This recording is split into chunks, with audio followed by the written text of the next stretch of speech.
దేవుని దిద్దుబాటు నీకు అసహ్యమా? మరలా చెప్తున్నానండి, దేవుని దిద్దుబాటు నీకు అసహ్యమా?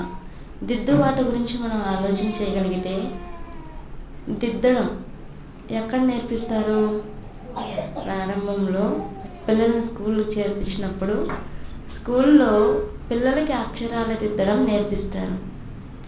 ఏదైతే అక్షరం ఉందో ఆ అక్షరం సరైన పద్ధతిలో సరైన విధంగా దిద్దే ఆ క్రమాన్ని నేర్పిస్తారు.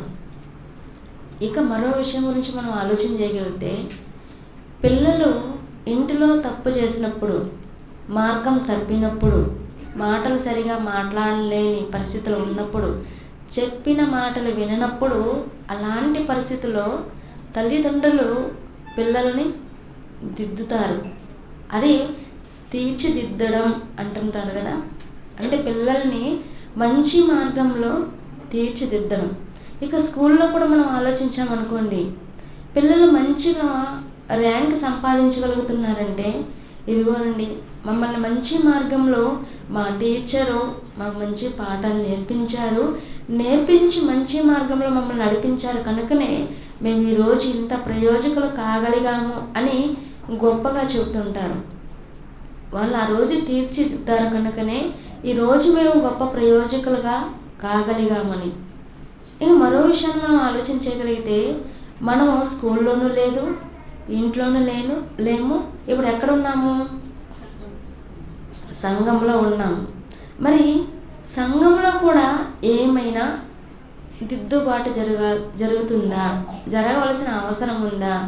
ఇంతకీ దేవుని దిద్దుబాటు మనుషులకి ఎలా ఉంది? దేవుడు మనల్ని సరిచేస్తుంటే ఎలా ఉంది మనుషులకి అన్నటువంటి విషయాన్ని మనం ఆలోచన చేయగలిగితే అది అసహ్యంగా ఉంది. సంఘంలోకి వచ్చిన తర్వాత, మనమందరం దేవుని కుటుంబంలో ఉన్న తర్వాత, దేవుని సన్నిధిలోనికి వచ్చిన తర్వాత, దేవుని మాటలను అనేక మంది ద్వారా, అనేక మంది సేవకుల ద్వారా మనమందరం ఆత్మీయతలో ఎదగాలని, ఆత్మీయతలో దినదినం అభివృద్ధి చెందుతూ అనేక మందిని ఆత్మీయతలోనికి నడిపించాలని ఎన్నో జ్ఞానపు సంగతులు ప్రకటింపబడుతున్నప్పటికీ, విన్నటువంటి వారు, వింటున్న మనము, నేర్చుకుంటున్న మనము విని విడిచిపెట్టేస్తున్నామా? లేదంటే దేవుని మాటలు విని దాని ప్రకారంగా మన జీవితాలను మలుచుకోగలుగుతున్నామంటే, చాలా వరకు వింటున్నాము, విన్నది విడిచిపెట్టేస్తున్నామే తప్ప దేవుని మాటల ప్రకారంగా మన జీవితాలను సరిదిద్దుకోవడం లేదు. అందుకే దేవుడు యాకోబు పత్రికలో ఒక మాటను రాయించారు. ఆ మాటను ఒకసారి మనం చూడగలిగితే, యాకోబు పత్రిక 1వ అధ్యాయము, యాకోబు పత్రిక 1వ అధ్యాయము 23-24 వచనాలు మనం చూడగలిగితే, ఎవడైనను వాక్యమును వినువాడై ఉండి దాని ప్రకారము ప్రవర్తింపని వాడైతే వాడు అద్దములో తన సహజ ముఖమును చూచుకొను మనిషిని పోలి ఉన్నాడు. ఎవడైనను అన్నారండి. ఇక్కడ ఎవడైనను అన్నారు కనుక ఇది పురుషులకు మాత్రమే అంటే అది సరైనది కాదు. అందరి గురించి చెబుతున్నటువంటి మాటలు. ఎవడైనను వాక్యమును వినువాడై ఉండి, వాక్యాన్ని వింటున్నారు, అలా వింటున్నటువంటి వారు దాని ప్రకారము ప్రవర్తింపని వాడైతే, వింటున్న ప్రతి ఒక్కరము వాక్య ప్రకారంగా మనం కనుక ప్రవర్తించకపోతే, వింటున్న మనము, చెబుతున్న నేను కానివ్వండి, వింటున్న మీరు కానివ్వండి, ఎవరైతే దేవుని మాటలు వింటున్నారో, ఎవరైతే దేవుని మాటలు మనం నేర్చుకుంటున్నామో ప్రతి ఒక్కరిని గురించి చెబుతున్న మాటలండి. ఇక్కడ వింటున్న ప్రతి ఒక్కరిని గురించి, చెబుతున్న నా గురించి, ప్రతి ఒక్కరిని గురించి చెబుతూ, ఎవడైనను వాక్యమును వినువాడై ఉండి దాని ప్రకారము ప్రవర్తింపని వాడైతే వాడు అద్దములో తన సహజ ముఖమును చూచుకొను మనిషిని పోలి ఉన్నాడు. అద్దం దగ్గరికి వెళ్తామండి. ఎందుకు వెళ్తాం అద్దం దగ్గరికి? నిద్ర లేవగానే మొదటిది సెల్ ఫోన్ ఉండాలి మన చేతిలో, రెండవది అద్దము. నిద్ర లేవగానే సెల్ ఎక్కడుందో తడి చూసుకుంటాం, అమ్మయ్య ఉంది నా గుండె అని అనుకొని ఇంకా నిద్ర లేస్తాం అనమాట. నిద్ర లేచిన తర్వాత ఇంక సెల్ ఫోన్ చూసుకున్న తర్వాత ఎక్కడికి వెళ్తారు మనిషి? అద్దం ముందుకు వెళ్తాడు. అద్దం ముందుకు వెళ్ళిన తర్వాత అద్దంలో తన ముఖాన్ని చూసుకుంటారు. అంటే నేను నిద్రపోయాను కదా, రాత్రి నిద్రపోయినప్పుడు నేను దీర్ఘంగా నిద్రలో ఉన్నప్పుడు ఏమైనా జొల్లు కార్చేసానేమో, లేదంటే నా వెంట్రుకలు, నా తల వెంట్రుకలు ఏమన్నా చెరిగిపోయాయేమో, నా ముఖంలో ఏమన్నా పూసుకునిందేమో, నా ముఖం వాడిపోయిందా, లేదంటే నిద్రపోయి లేచాను కనుక నా ముఖం ఏమన్నా అందంగా కనబడుతుందా, ఇంతకీ నా ముఖం ఎలా ఉంది? ఇప్పుడు అద్దం దగ్గరికి వెళ్ళగానే మన ముఖంలో మచ్చలున్నా కనబడతాయి, మన ముఖంలో ఏదైనా మొటిమలున్నా కనబడతాయి, మన ముఖంలో ఏదైనా మరి నీరసంగా ఉన్నా, అందంగా ఉన్నా, అందవిహీనంగా ఉన్నా అద్దం పని ఏంటి?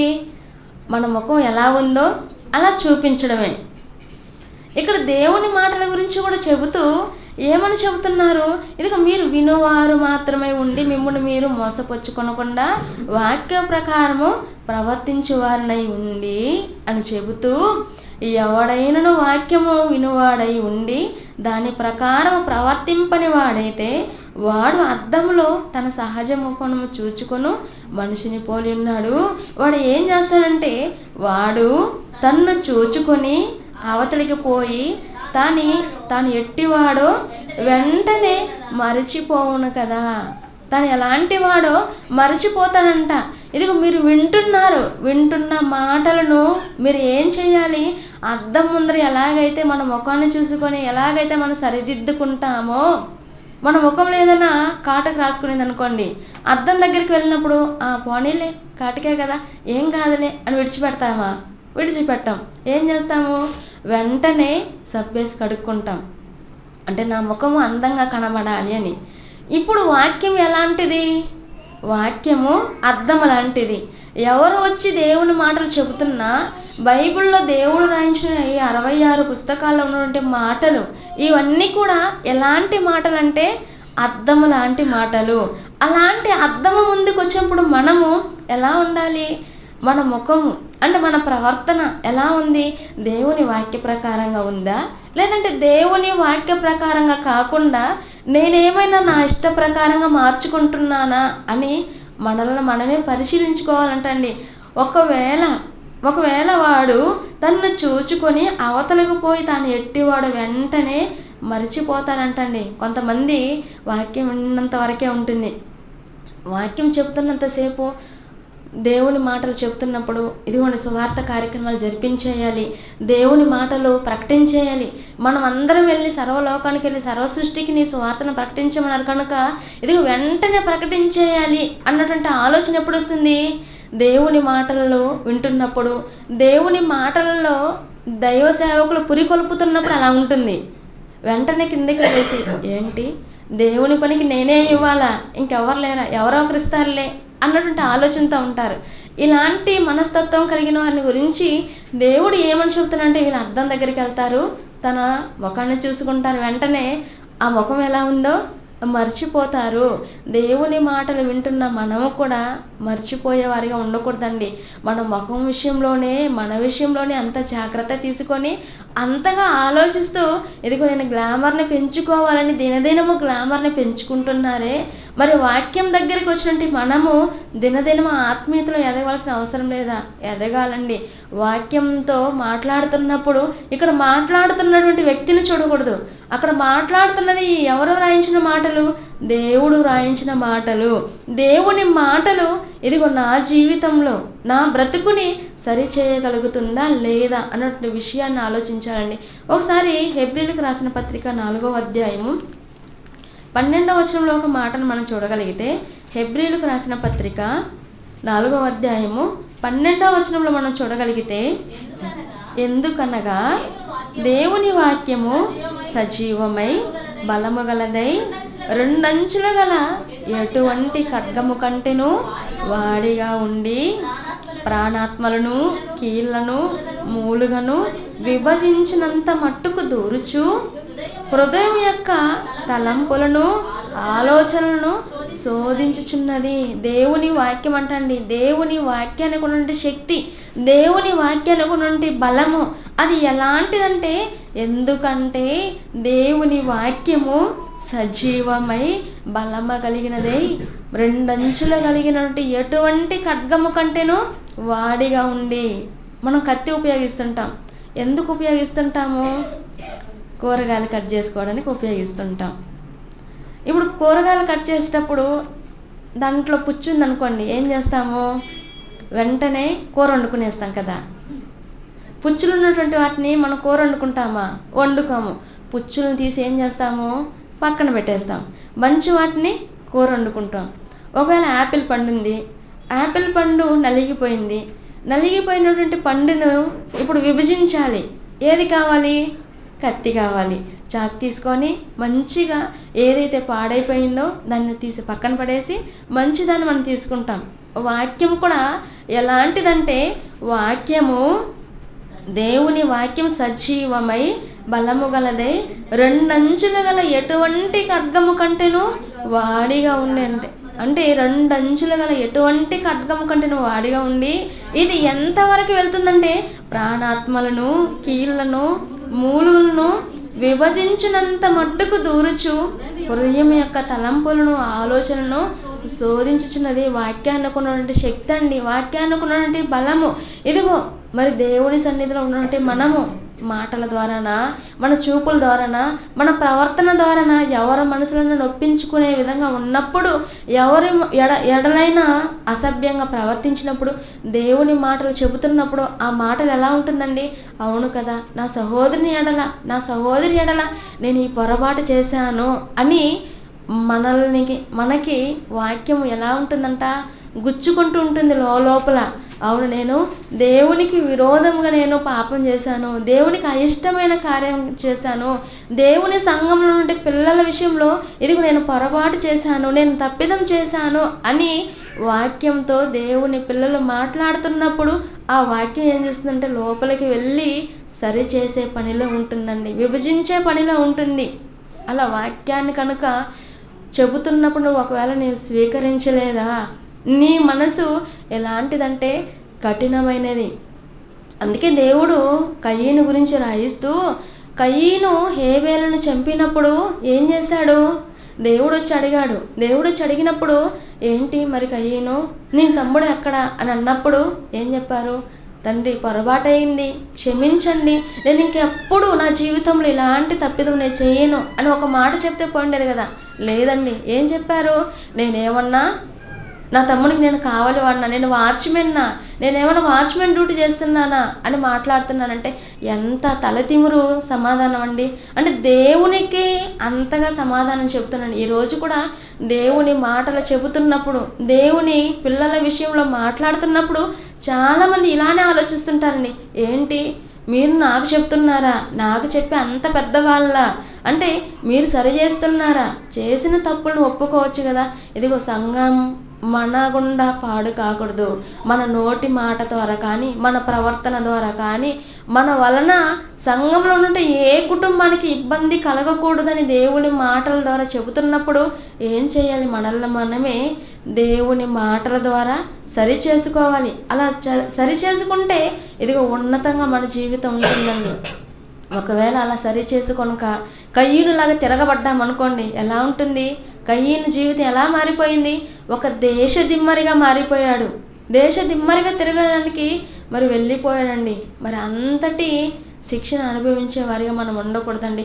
ఒకసారి పౌలు గారు తిమోతికి పత్రికను రాస్తూ ఏమని రాస్తున్నారో ఒకసారి మనం చూడగలిగితే, తిమోతికి రాసినంటే 2వ పత్రిక 3వ అధ్యాయము, తిమోతికి రాసినంటే 2వ పత్రిక 3వ అధ్యాయము 16-17 వచనాలు మనం చూడగలిగితే, దైవజనుడు సన్నద్ధుడై ప్రతి సత్కార్యమునకు పూర్ణముగా సిద్ధపడి ఉన్నట్లు దైవావేశం వలన కలిగిన ప్రతి లేఖనము ఉపదేశించుటకును, ఖండించుటకును, తప్పు దిద్దుటకును, నీతి యందు శిక్ష చేయుటకును ప్రయోజనకరమై ఉన్నది.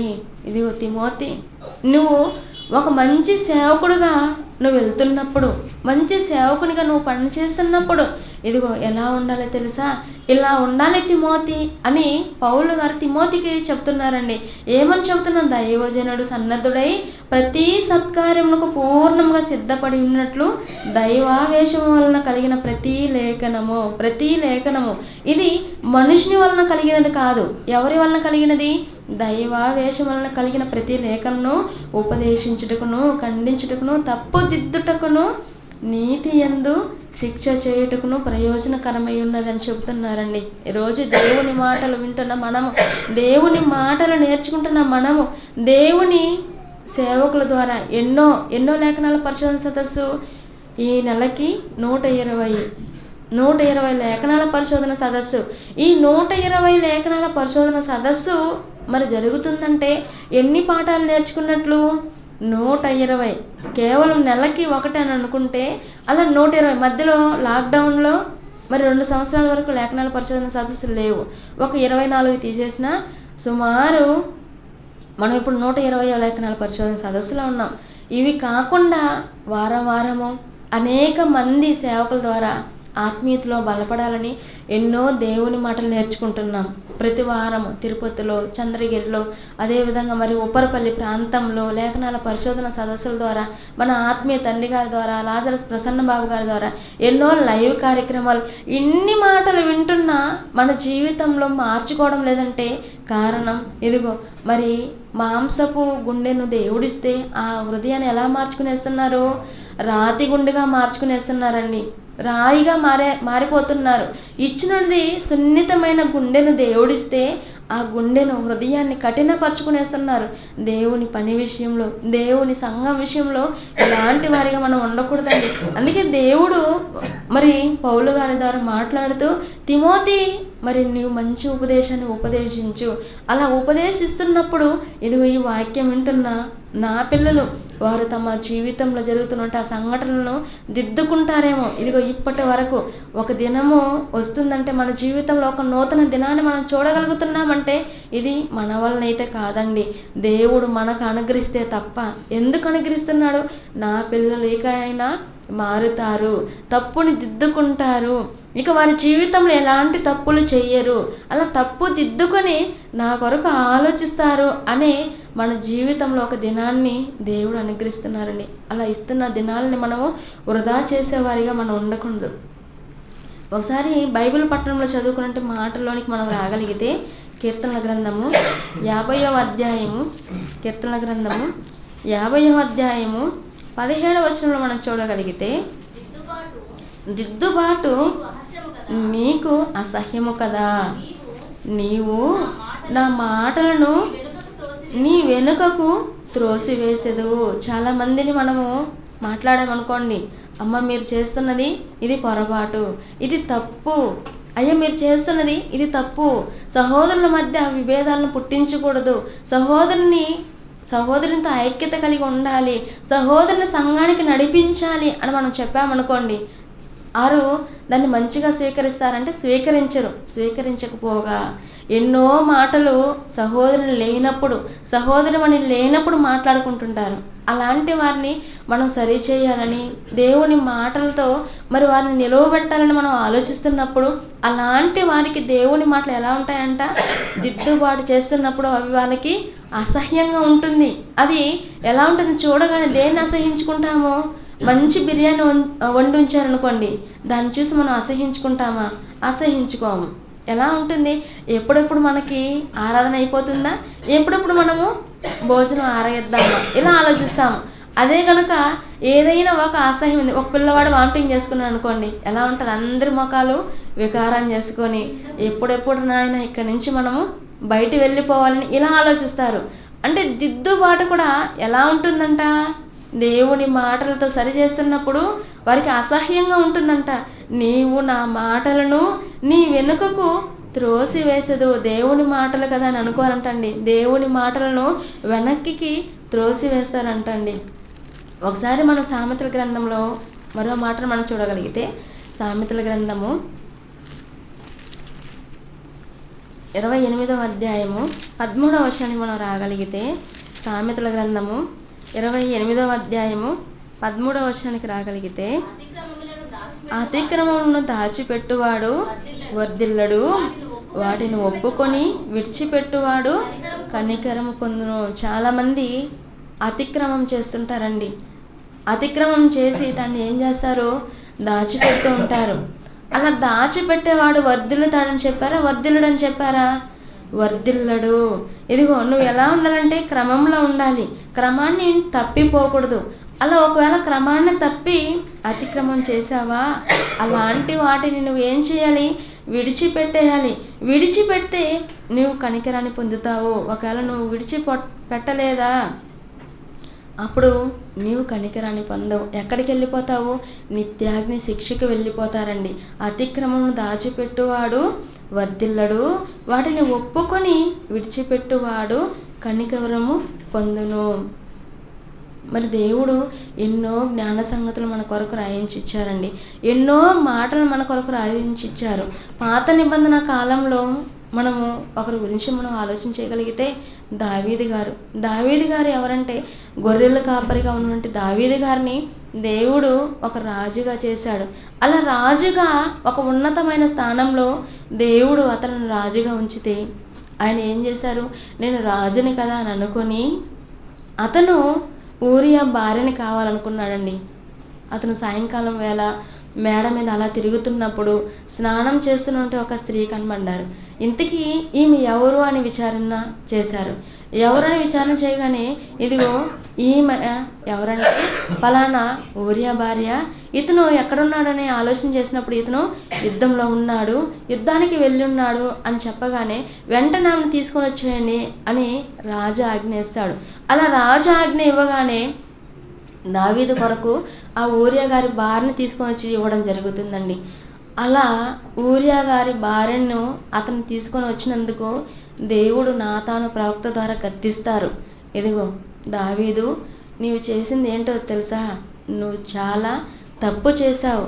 నువ్వు ఎక్కడో ఉన్నావు, ఎక్కడో ఉన్న నిన్ను తీసుకొని వచ్చి నేను ఏం చేశాను?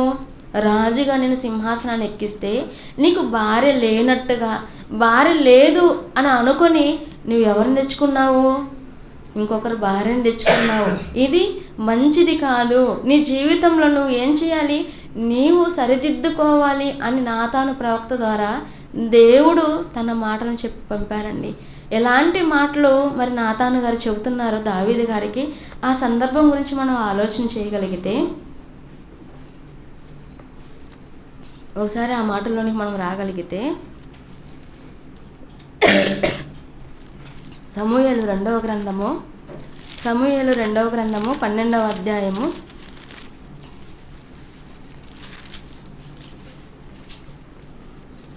1 నుంచి మనం చూడగలిగితే, సమూయేలు 2వ గ్రంథము 12వ అధ్యాయం 1 నుంచి మనం చూడగలిగితే, కావున యెహోవా నాతానును దావీదు వద్దకు పంపెను.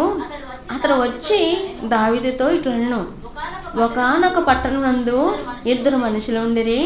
ఒకడు ఐశ్వర్యవంతుడు, ఒకడు దరిద్రుడు. ఐశ్వర్యవంతునికి విస్తారమైన గొర్రెలను గొడ్లను కలిగి ఉండెను. ఇక్కడ నాతాను ప్రవక్తను పంపించారంటండి దేవుడు నాతాను ప్రవక్తను పంపించి, ఇదిగో దావీదు, నువ్వు చేస్తున్నది తప్పు అని డైరెక్ట్గా చెప్పొచ్చు కదా. ఇక్కడ ఏం చెప్తున్నారు? ఒక 2 మనుషుల గురించి చెప్తున్నారంట అండి. మనకి అనగనగా ఒక ఊరిలో ఒక రాజు అని అనగానే ఏది గుర్తుకొస్తుంది? మంచి మరి చాలా మరి ఇంట్రెస్ట్గా ఉంది ఈ స్టోరీ. అయితే మిగిలిన స్టోరీ ఏంటో చెప్పండి అని ఆలోచిస్తాం. ఇక్కడ దావీదు గారి దగ్గర కూడా నాతాను గారు వచ్చి ఏమని చెప్తున్నారు? ఒకానొక పట్టణమందు 2 మనుషులు ఉన్నారు. వచ్చిన వెంటనే చెప్పొచ్చు కదా, చెప్పలేదండి. ఒకానొక పట్టణమందు 2 మనుషులు ఉండిరి. ఒకడేమో మంచి ఐశ్వర్యవంతుడు, ఒకడేమో దరిద్రుడు. ఐశ్వర్యవంతునికి విస్తారమైన గొర్రెలను గొడ్లను కలిగిండును. అయితే ఆ దరిద్రునికి తాను కొనుక్కున్నది ఒక చిన్న ఆడు గొర్రె పిల్ల తప్ప ఏమీ లేకపోయెను. ఏంటంటే ఐశ్వర్యవంతునికి ఎన్ని ఉన్నాయంట? చాలా ఉన్నాయంట, విస్తారంగా ఉన్నాయంట. అలా విస్తారమైనగా ఉన్నటువంటి వాటిలో నుంచి తీసుకొనకుండా ఇతను ఎక్కడి నుంచి తెచ్చుకున్నాడంట? దరిద్రునికి ఒకటి, అది కూడా ఆడు గొర్రె పిల్ల అంటండి. దాన్ని కొనుక్కొని వచ్చుకున్నాడంట. అలా కొనుక్కొని వచ్చుకున్నాడు అని చెప్తున్నానండి. అలా కొనుక్కొని ఒక చిన్న ఆడగొర్రె పిల్ల తప్ప ఏమీ లేకపోయిను వాడు దానిని పెంచుకొనుచుండగా అది వాని బిడ్డల యొద్దను ఉండి పెరిగి వాని చేతి ముద్దలు తినుచు వాని గిన్నెలోనిది త్రాగుచు వాని కౌగిట పడుకొనుచు వానికి కుమార్తె వలె ఉండెను. ఏంటండి, బిడ్డ వలె ఉందంట, గిన్నెలోనిది తినిచిందంట. గిన్నెలో దానికి ఎలా తినిపిస్తా ఉన్నారు? చేతి ముద్దలు. ఇక్కడ దావీదు గారికి గొర్రెల గురించి ఎందుకు చెప్తున్నారు? దావీదు గారికి గొర్రెలంటే కూడా చాలా పిచ్చి, చాలా ఇష్టం. గొర్రెల కాపరి కదా, ఈయన గొర్రెలంటే ప్రాణం. ఒక గొర్రె పిల్ల కొరకు ఒక సింహాన్ని చీల్చేశారంటే అంటే ఎంత బలం కలిగిన వాడండి దావీదు. అంటే ఒక్క గొర్రె పిల్ల కూడా సింహపు నోటికి వెళ్ళకూడదు అన్నట్టు ఆలోచన దావీదు గారిది. ఇది ఒక గొర్రె పిల్ల విషయంలో ఇంతగా ఆలోచిస్తున్నాను దావీదు. మరి నువ్వు ఎంత ఐశ్వర్యవంతుడివి, నీకు ఎంతమంది భార్యలు ఉన్నారు, కానీ ఏంటయ్యా, ఇదిగో అతనికి ఒకే ఒక భార్య, అది కొనుక్కొని వచ్చుకున్నాడు ఒక గొర్రె పిల్ల. ఆ కొనుక్కొని వచ్చుకొని అపురూపంగా చూసుకొని తనతో పాటు చాలా గారాభంగా పెంచుకుంటున్నాడు, బిడ్డలా చూసుకుంటున్నాడయ్యా. వాని బిడ్డల యొద్దను ఉండి పెరిగి వాని చేతి ముద్దలు తినుచు వాని గిన్నెలోనిది త్రాగుచు వాని కౌగిట పడుకొనుచు వానికి కుమార్తె వలె ఉండెను. అట్లుండగా మార్గస్థుడు ఒకడు ఐశ్వర్యవంతుని వద్దకు వచ్చెను. అలా ఉన్నాడంటండి. ఎవరు? ఒక దరిద్రుని కుటుంబంలో ఒక గొర్రె పిల్లని పెంచుకుంటూ దాన్ని చాలా గారాభంగా పెంచుకున్నంట. ఇప్పుడు ఐశ్వర్యవంతుని ఇంటికి ఒకడు వచ్చాడంట. మార్గంలో వెళ్తూ ఇది ఇతను మంచి ఐశ్వర్యవంతుడు కదా అని అనుకొని ఐశ్వర్యవంతుని ఇంటికి ఒకడు వచ్చాడంట. అలా వచ్చినప్పుడు మార్గస్థుడు వచ్చినప్పుడు అతడు తన యొద్దకు వచ్చిన మార్గస్థునికి ఆయత్తం చేయుటకై తన గొర్రె పిల్లలో కానీ గొడ్లలో కానీ దేనిని ముట్టనొల్లక ఆ దరిద్రుని గొర్రె పిల్లను పట్టుకొని తన యొద్దకు వచ్చిన వానికి ఆయత్తం చేసెను అని అనగానే వెంటనే దావీదుకి కోపం వచ్చేసిందండి. ఎందుకు కోపం వచ్చేసింది? ఉన్నది అతనికి ఒకే ఒక గొర్రె కదా, ఆ గొర్రె పిల్ల చాలా అల్లారు ముద్దగా పెంచుకుంటున్నాడు కదా, అలాంటి దాన్ని ఇదిగో మరి ఇతను బాగా ఐశ్వర్యవంతుడు కదా, ఇతను దొడ్డులో నుంచి తీసుకువచ్చి వండి పెట్టచ్చు కదా. అలా చేయకుండా ఏంటి ఒక పేదవాడి గొర్రెని తీసుకువచ్చి వండి పెట్టడానికి సిద్ధపడ్డా అని కోపం వచ్చేసిందంట అండి. అలా కోపం వచ్చేసి దావీదు గారు ఏమని మాట్లాడుతున్నారో మనం చూడగలిగే కింది మాటల్లో, వాడు కనికరం లేక ఈ కార్యం చేసిన కనుక ఆ గొర్రె పిల్లకు ప్రతిగా 5వ వచనం అండి. దావీదు ఈ మాట విని ఆ మనుషుని మీద బహుగా కోపించుకొని యెహోవా జీవముతోడు నిశ్చయముగా ఈ కార్యము చేసిన వాడు మరణపాత్రుడు.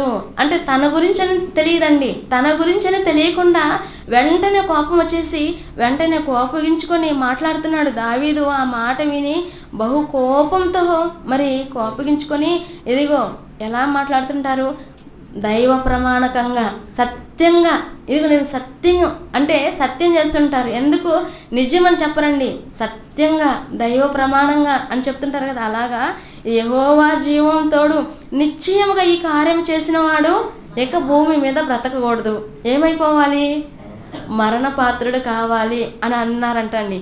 వాడు కనికరం లేక ఈ కార్యం చేసిన కనుక ఆ గొర్రె పిల్లకు ప్రతిగా 4 గొర్రె పిల్లని ఇయ్యవలని నాతానుతో అనేను. ఇదిగో ఒక గొర్రె పిల్లని కదా అతను చంపింది. ఇప్పుడు అతని దగ్గర ఐశ్వర్యవంతుడు కదా, ఇతడు ఐశ్వర్యవంతుడు ఎన్ని ఇవ్వాలి, ఒక గొర్రె పిల్లకు బదులుగా 4 గొర్రె పిల్లని ఇవ్వాలి అని తన గురించే చెబుతున్నాడు. ప్రాప్తాన్ని తెలియక అంటే ఎవరి గురించో చెప్తున్నారులే, గొర్రెల గురించి చెప్తున్నారులే అని అనుకొని పొరపడుతున్నారండి. అలా అంటున్నప్పుడు నాతాను గారు చెబుతున్నారు, నాతాను దావీదుని చూచి, ఆ మనుషుడు ఎవరో కాదయ్యా నీవే.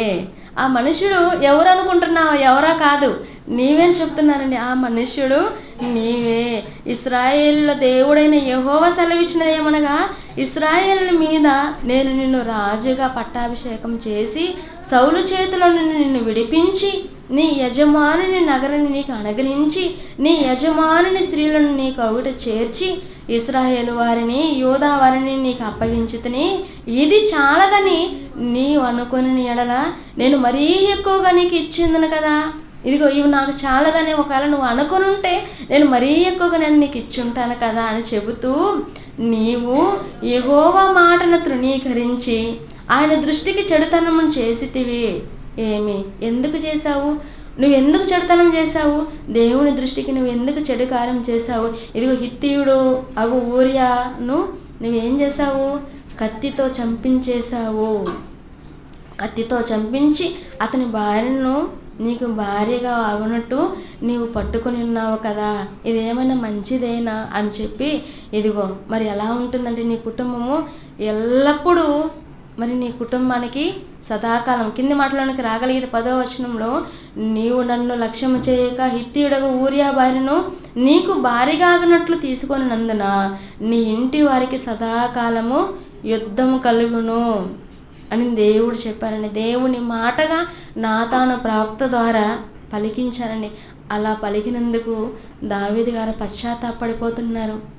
ఏంటి, ఒక గొర్రెపిల్ల గురించి చెబుతున్నారు అనుకున్నాను, గొర్రెపిల్ల గురించి కాదా అంటే నా గురించా, నా కుటుంబం గురించా, నా జీవితం గురించా ప్రవక్తగా నీవు వచ్చి మాట్లాడింది నా గురించా?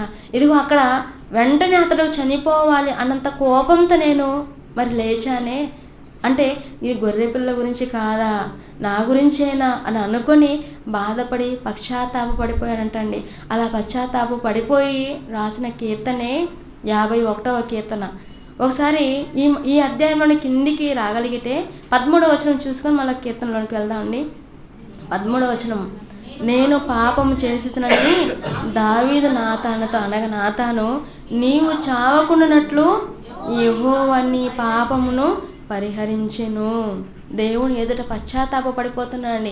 అయితే ఇదిగో నేను పాపం చేశాను, నేను తప్పు చేశాను, మహాప్రభు నాకు క్షమించు అని అన్నప్పుడు, దేవునికి మొర పెట్టుకున్నప్పుడు దేవుడు మనం పెట్టే మొర దాన్ని ఆలకిస్తాడండి. ఇదిగో నా కుమారుడు చేసిన తప్పును ఏం చేశాడు? దిద్దుకున్నాడు, ఒప్పుకున్నాడు. ఇక మీదట నేను అలాంటి తప్పును చేయను అని ఒప్పుకున్నాడు. కనుక నా కుమారునికి నేను మంచి జీవితాన్ని అనుగ్రహించాలని దేవుడు ఆలోచిస్తాడండి. అందుకే అలాంటి సమయంలో రాసినటువంటి కీర్తనలే 51వ కీర్తన. ఆ కీర్తన కూడా ఒకసారి మనం చూడగలిగితే, కీర్తన గ్రంథము 51వ అధ్యాయము మనం చూడగలిగితే మొదటి వచనాన్ని మనం ఆలోచించగలిగితే, దేవా నీ కృప చొప్పున నన్ను కరుణింపుము, నీ వాత్సల్య బాహుల్యము చొప్పున నా అతిక్రమమును తుడిచివేయము, నా దోషము పోవునట్లు నన్ను బాగుగా కడుగుము, నా పాపము పోవునట్లు నన్ను పవిత్రపరచుము, నా అతిక్రమములు నాకు తెలిసేయున్నవి, నా పాపం ఎల్లప్పుడూ నా ఎదుటనున్నది, నీకు కేవలము నీకే విరోధముగా నేను పాపం చేసి ఉన్నాను, నీ దృష్టి ఎదుట నేను చెడుతనమును చేసి ఉన్నాను. కావున ఆజ్ఞ ఇచ్చినప్పుడు నీవు నీతిమంతుడుగా అగుపడదువు, తీర్పు తీర్చినప్పుడు నిర్మలుడుగా అగుపడదువు. ఇదిగో నేను పాపం చేశానయ్యా, నన్ను క్షమించు అని మొరపెట్టుకుంటే 7వ వచనం మనం రాగలిగితే, హిస్సోపుతో నా పాపము పరిహరింపుము, హిమము కంటే నేను తెల్లగా ఉన్నట్లు నన్ను కడుగుము, ఉత్సాహ సంతోషములు నాకు వినిపించుము, అప్పుడు నీవు విరిచిన ఎముకలు హర్షించును, నా పాపములకు విముఖుడు కమ్ము, నా దోషములన్నిటిని తుడిచివేయము దేవా, నా యందు ఎలాంటి హృదయాన్ని కలుగు చేయనేసి మొరపెట్టుకుంటున్నారండి ఒక రాజు, ఒక దావీదు. నా యందు శుద్ధ హృదయము కలుగు చేయము, నా అంతరంగములో స్థిరమైన మనసును నూతనముగా పుట్టించుము. ఏంటండి, అంతరంగంలో స్థిరమైన మనసుని మరలా నూతనంగా పుట్టించమంటున్నారండి. నేను చేసిన తప్పులు పొరపాటులు వీటన్నిటినీ క్షమించయ్యా, ఇదిగో హిస్సోపుతో నన్ను కడుగుము, హిమము కంటే తెల్లగా నన్ను మార్చండి తండ్రి అని మొరపెట్టుకుంటున్నారని. అలా మొరపెట్టుకొని ఇదిగో నీ సన్నిధిలో నుండి నన్ను త్రోసివేయకము, నీ పరిశుద్ధాత్మను నా యొద్ద నుండి తీసివేయకము, నీ రక్షణ ఆనందము నాకు మరలా పుట్టించుము, సమ్మతి గల మనస్సు కలుగజేసి నన్ను దృఢపరచుము అని చెబుతూ కిందికి వచ్చేసరికి, అప్పుడు అతిక్రమము చేయవారికి నీ మార్గములను బోధించదును, పాపులను నీ తట్టు తిరుగుదురు. ఇదిగో ఒకవేళ నువ్వు నన్ను కడిగితే, నాకు మంచి మనసును దయచేస్తే నేను ఏం చేస్తాను, ఎవరెవరైతే అక్రమాలు చేశారో, ఎవరైతే అతిక్రమాలు చేశారో అలాంటి వారందరినీ కూడా ఇదిగో నీ మాటలను చెప్పి నీ మాటలను వారికి చూపించి, ఇదిగో దేవుడు నేను చేసిన తప్పిదాన్ని క్షమించాడు కనుక మీరు కూడా దేవుని వైపు మరలండి అని మీ వైపుకు త్రిప్పుతాను తండ్రి అని మొరపెట్టుకున్నారంట అండి. అలా మొరపెట్టుకున్నారు. అప్పుడు అతిక్రమను చేయువారికి నీ త్రోవలు నేను బోధిస్తాను, పాపులను నీ తట్టు తిరుగుదురు. దేవా, నా రక్షణకర్తయ్య దేవా అనేసి మొరపెట్టుకుంటున్నారండి. ఇంతకీ నీకు ఎలాంటి మనసు అంటే ఇష్టమయ్యా, ఎలాంటి మనసు తెలుసా అని చెబుతూ కిందికి వచ్చేసరికి 17వ వచనంలో, విరిగిన మనసే దేవునికి ఇష్టమైన బలులు దేవా, విరిగి నలిగిన హృదయంను నీవు అలక్ష్యము చేయవు, నీవు ఆలక్ష్యము చేయవు తండ్రి. ఇదిగో నువ్వు లక్ష్య పెట్టేవాడివి, ఇదిగో మరి నీకు మొరపెడుతున్నాను, నీవు ఉత్తరం ఇవ్వయ్యా. ఇదిగో నేను చేసినటువంటి పాపాలని క్షమించండి, నేను చేసిన తప్పులను నేను ఏం చేసుకుంటున్నాను, నేను దిద్దుకుంటున్నాను. ఇది నేను చేశాను కదా, ఇది తప్పు కదా, ఇది తప్పు అని ప్రవక్త వచ్చి చెప్పినప్పుడు ఇదిగో నేను దిద్దుకొనను అని చెప్పలేదండి, దిద్దుకొన్నారు కనుకనే అక్కడ జరిగిన సంఘటనలను ఇదిగో ఇక్కడ 51వ కీర్తనగా దావీదు గారు రచించి ఉంచారండి. అప్పుడు జరిగిన సందర్భాలను గుర్తు చేస్తూ, ఇదిగో నేను పాపం చేశాను, దేవుని ఎదుట నేను తప్పు చేశాను, దేవుడు తాను ప్రవక్త ద్వారా నన్ను హెచ్చరించాడు. దైవజనుడుగా ఒక ప్రవక్త వచ్చి దేవుని మాటలను నాకు చెప్పినప్పుడు నేను విని నేను నా జీవితంలో దిద్దుకున్నాను కనుకనే ఇదిగో నీ మాటలను నేను చెప్పడానికి నాకు ఒక మంచి అవకాశం కలిగించు తండ్రి. నీ వైపు అనేక మందిని నేను మారుస్తాను, నీ వైపు నేను అనేక మందిని నీ మహాజ్ఞాన సంగతులు నేను తెలియపరుస్తానని దేవునికి మొరపెట్టుకున్నారండి. అంటే తాను చేసినటువంటి దిద్దును అసహించుకొని ఏం చేశారు, దాన్ని విడిచిపెట్టేశారు.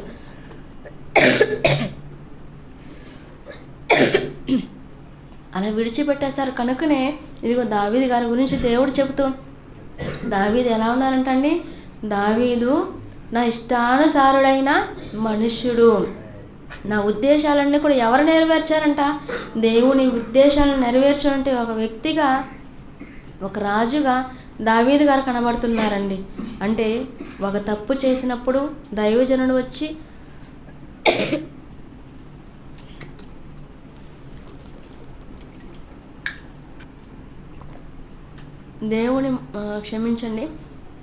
ఒక తప్పు చేసినప్పుడు దైవజనుడు వచ్చి దేవుని మాటల ద్వారా హెచ్చరించినప్పుడు అతడు తన యొక్క మనసును మార్చుకొని చేసిన తప్పును తిద్దుకొని ప్రాయశ్చిత్తుడయ్యాడు. ఈరోజు కూడా దేవుని మహాజ్ఞాన సంగతులు మన సంఘం ద్వారా ఎన్నో జ్ఞాన సంగతులు నేర్చుకుంటున్న మనము ఏం చేయాలి తెలుసా, దేవుని మాటలు మనకు ప్రకటింపబడుతున్నప్పుడు, దేవుని మాటలు వింటున్నప్పుడు మన జీవితంలో ఒకవేళ మనం ఏదైనా పొరపాటు చేస్తుంటే, దేవునికి అయిష్టమైన కార్యక్రమాలు చేస్తుంటే మనం ఏం చేయాలి, ఆ తప్పుని దిద్దుకొని సరిచేసుకొని దేవుని కొరకు జీవించేవారిగా ఉండాలని. బాప్తిస్మిచ్చి యోహాను గారి కాలంలో ఒక సంఘటన జరిగింది. ఏంటి అది మనం ఆలోచించగలిగితే, హేరోదు తన సహోదరుని భార్య అయినటువంటి మరి హేరోదేను తెచ్చుకున్నాడండి. ఇది చేయడము మంచి పద్ధతి కాదు, ఇది అక్రమము అని చెప్పినందుకు బాప్తిస్మిచ్చి యోహాను గారిని ఎక్కడ బంధించారు, చెరసాలలో వేయించారు. అంతటితో విడిచిపెట్టేశారంటే లేదండి, ఆమె ఏం చేసిందంట, పగబెట్టుకుంది. ఎందుకు, ఏంటి నన్నే గద్దిస్తాను, నేను రాజుని కదా, మరి రాజు కదా నన్ను తెచ్చుకున్నది ఎవరు, రాజు. మరి రాజే నేను కావాలని కోరుకున్నప్పుడు ఇతను ఎవరు అని అనుకొని పగబట్టి కుమార్తెకి నాట్యం ఆడించి, ఆ నాట్యం ద్వారా తన తండ్రి మరి ఎంతగానో ఆనందం పొందే విధంగా మరి నాట్యం చేయించి, అలా నాట్యం చేసినప్పుడు ఇదిగో అమ్మ, మరి నువ్వు ఇంతగా మంచిగా నాట్యం చేసావు కదా, ఏమి కావాలో కోరుకో అని అన్నప్పుడు ఒక స్వీటో లేదంటే బంగారమో నక్లీస్ ఏవి కావాలనుకోలేదండి. ఏం కావాలనుకున్నదంట, బాప్తిస్మిచ్చి యోహాను గారి తలే కావాలనుకున్నానంట. ఎందుకు, ఒక దైవజనునిగా వెళ్ళి దేవుని మాటల ప్రకారం గద్దించినందుకు, నువ్వు చేస్తున్నది తప్పు, నువ్వు ఫిలిప్పు భార్యని నువ్వు తెచ్చుకొనకూడదు అని గద్దించినందుకు ఏం చేశారండి, బాప్తిస్మిచ్చి యోహాను గారి తలను నరికి పళ్ళెంలో పెట్టి తీసుకొని వచ్చి ఇవ్వమందండి. మనము ఎవరైనా కింద పడి గాయం అయిందనుకోండి, ఆ రక్తం చూసినప్పుడు ఎలా ఉంటుంది మన పరిస్థితి? కళ్ళు తిరిగి పడిపోయే వాళ్ళు చాలామంది, అయ్యో నేను చూడలేననే వాళ్ళు చాలామంది, ఇంకెప్పుడు ఇలాంటి సంఘటనలు ఎవరికి జరగకూడదని ఆలోచించే వాళ్ళు అనేక మంది ఉంటారు. కానీ ఎలా ఉందండి, ఒక కుమార్తెకు ఎలాంటి మాటలు నేర్పించింది? దేవుని మాటలు నేర్పించగలిగే తల్లిగా ఉందా? లేదండి. చేసిన తప్పుని దిద్దుకొనక అది అసహించుకొని ఎలా మారిపోయిందంటే ఒక దైవజనుని తలను తెగ్గొట్టించేంత మరి కిరాతకమైన పరిస్థితిలోనికి వెళ్ళిపోయిందండి. ఈరోజు దేవుని మాటలు వింటున్న మనం ఎలా ఉండాలంటే, దైవజనులు వచ్చి మనకి దేవుని మాటలు ప్రకటిస్తున్నప్పుడు మన జీవితాల్లో ఏదైనా తప్పులు ఉంటే సరిదిద్దుకోవాలి. మన పిల్లలను సక్రమైన మార్గంలో పెంచగలిగే వారిగా మనం అందరం ఉండాలండి. మరో సందర్భం గురించి మనం ఆలోచన చేయగలిగితే,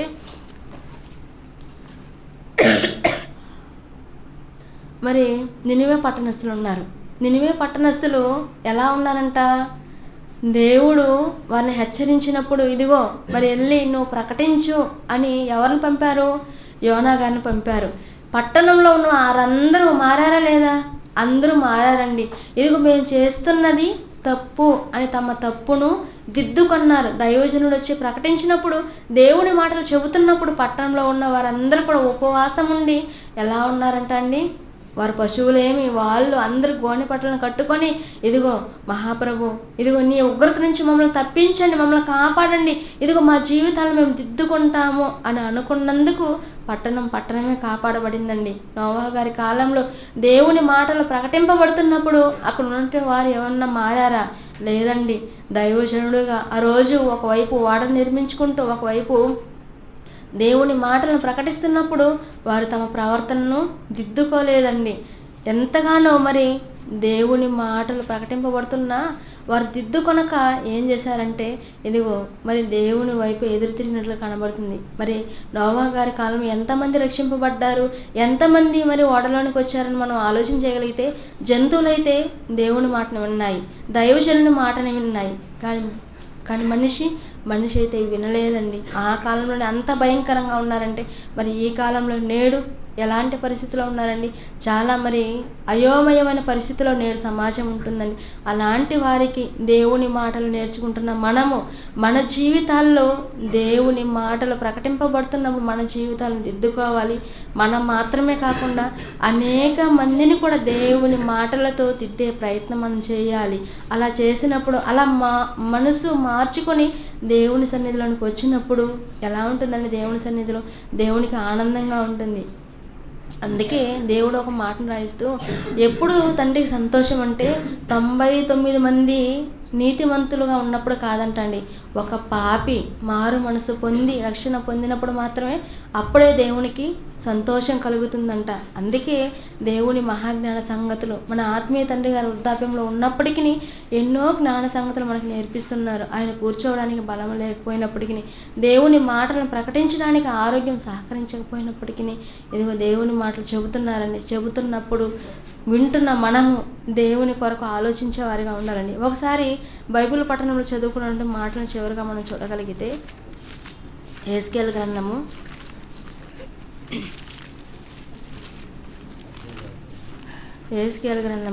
18వ అధ్యాయము 23వ వచనంలో మనం చూడగలిగితే, యెహెజ్కేలు గ్రంథము 18వ అధ్యాయం 23వ వచనము, దుష్టులు మరణము నొందుట చేత నాకు ఏ మాత్రమైన సంతోషము కలుగునా, వారు తమ ప్రవర్తనను దిద్దుకొని బ్రతుకుటయ్యే నాకు సంతోషము. ఇదే ప్రభువుకు యెహోవా వాక్కు. ఏంటండి? దుష్టులు మరణం పొందుట మరి ఎంత మాత్రం సంతోషం కలగదంట అండి. వారు ఏం చేయాలంట? వారు తమ ప్రవర్తనను దిద్దుకోవాలి. తమ ప్రవర్తనను దిద్దుకొని బ్రతుకుటే దేవునికి సంతోషం అంటున్నారు. కనుక మనమందరం కూడా ఒకవేళ సంఘం ఎడల, దేవుని ఎడల, దేవుని పిల్లల కుటుంబం ఎడల తెలిసి తెలియక ఏమైనా తప్పులు చేస్తుంటే, ఇదిగో నూతన సంవత్సరంలో మనకు నూతన అవకాశాన్ని ఇచ్చాడు. మనందరినీ దేవుని సంఘంగా మన సంఘానికి చేర్చాడు. కనుక దేవుని పిల్లలుగా ఉంటున్న మనం అందరం కూడా దేవుని మాటలతో మన జీవితాలను సరిచేసుకొని మనము దేవుని కొరకు ఉన్నతంగా బ్రతుకుతూ అనేక మందిని బ్రతికించే వారిగా ప్రతి ఒక్కరు ఉండాలని కోరుకుంటూ ఈ నా మాటలు ముగిస్తున్నానండి. అందరికీ వందనాలు.